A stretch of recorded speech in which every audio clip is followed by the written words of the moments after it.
Масажният стол NeoRelax. От задната страна на NeoRelax се намира главният бутон за включване и изключване до захранващото гнездо. Ако столът няма да се използва по-дълго време, изключете го с главния бутон или извадете щепсела от контакта. Преди началото на сесията седнете правилно, с гръб опрян в облегалката и крака в опората за крака. Не се облягайте на подлакътниците и не сядайте върху опората за крака. Правилната стойка осигурява безопасността и ефекта от масажа. Това е дистанционното на NeoRelax. Има 15 бутона и екран за навигация. Ще ги разгледаме един по един. Започваме с бутона Power, отбелязан с червения символ. Натискането му включва масажния стол и на екрана се появява главното меню. Повторно натискане прекратява сесията.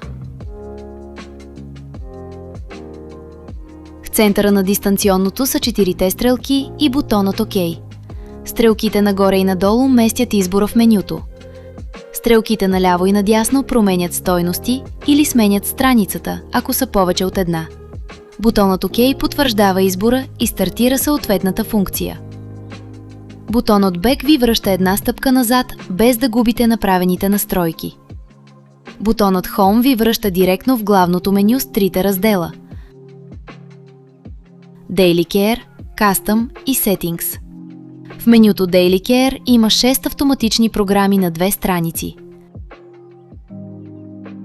На първата страница са Morning Vitality за енергия, Deep Sleep за релакс преди сън, Full Body Relaxation за отпускане на цялото тяло и Full Body Vitality за ободряване и стимулиране на кръвообращението.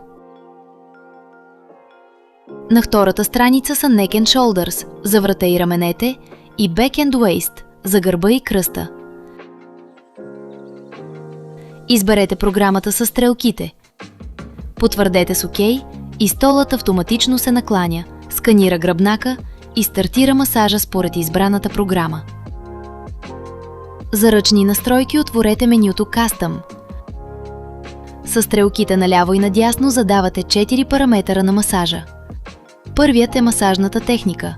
Налични са потупване 1, потупване 2, акупресура, комбинирана техника, омесване и разтриване. При техниките потупване 1 и потупване 2 става достъпна и настройката за ширина на ролките. Вторият параметър е скоростта с 5 нива. Третият е работната ширина на ролките – тясна, стандартна или широка. С четвъртия параметър избирате масажната зона – фиксирана, къса, разширена или пълна. При фиксирана или къса зона, точната позиция на масажа се настройва с бутона Roller Position. След като зададете всички параметри, изберете Старт и потвърдете с ОК. Масажът започва едва след това потвърждение. Бутонът Speed променя скоростта веднага, независимо от текущата програма. Бутонът Zero Gravity накланя футьойла в 3 степени до позиция на безтегловност.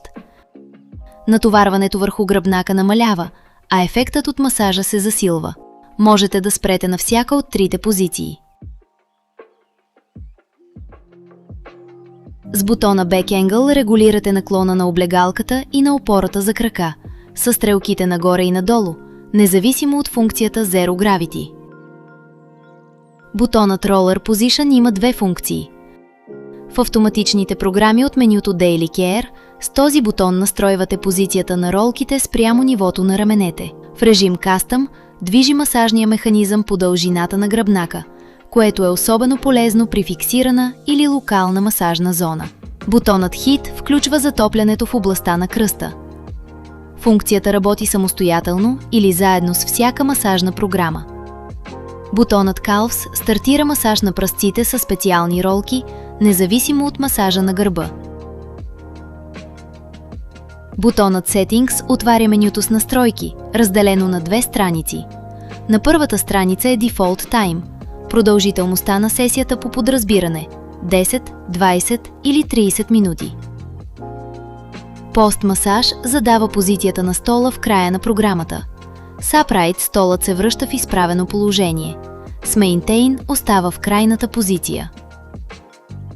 System Sound включва или изключва звука на бутоните. Screen Off автоматично гаси екрана след 1, 2 или 3 минути. На втората страница са Bluetooth, Language и Change за запазване на настройките. За да слушате музика или подкасти, активирайте Bluetooth от менюто Settings. След това намерете стола в списъка с Bluetooth устройства на телефона си и се свържете. Звукът се възпроизвежда през вградените в облегалката високоговорители. В края на сесията натиснете бутона Power. На екрана се появяват опциите Turn Off и Cancel. Изберете Turn Off и потвърдете с OK. Столът се изключва и автоматично се връща в изходна позиция. След като спре напълно, можете спокойно да станете.